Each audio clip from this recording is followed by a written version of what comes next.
It's the most dangerous thing facing human beings in our generation. GMO, genetically modified organisms.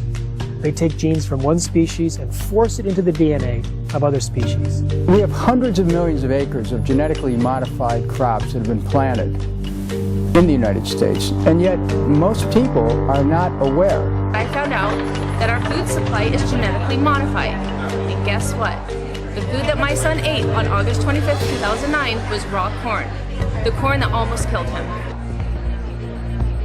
The process of insertion plus cloning creates massive collateral damage.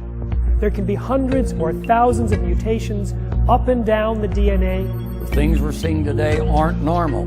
Illnesses that weren't epidemic before are now epidemic. We have gone from food in its whole food form to food undergoing a scientific experiment.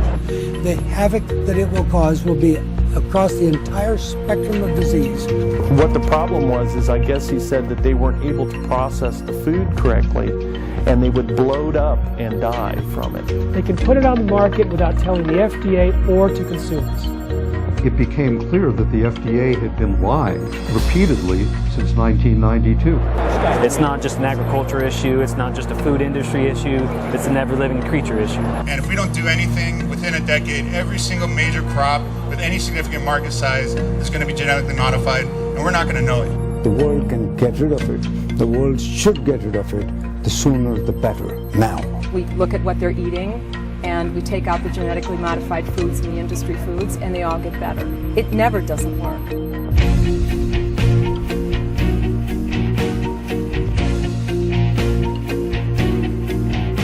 I don't want to be a human lab rat, and I certainly don't want my 2-year-old daughter to be a human lab rat. It's not about feeding the world. It's not about the blind will see and the lame shall walk. It's about chemical companies selling chemicals.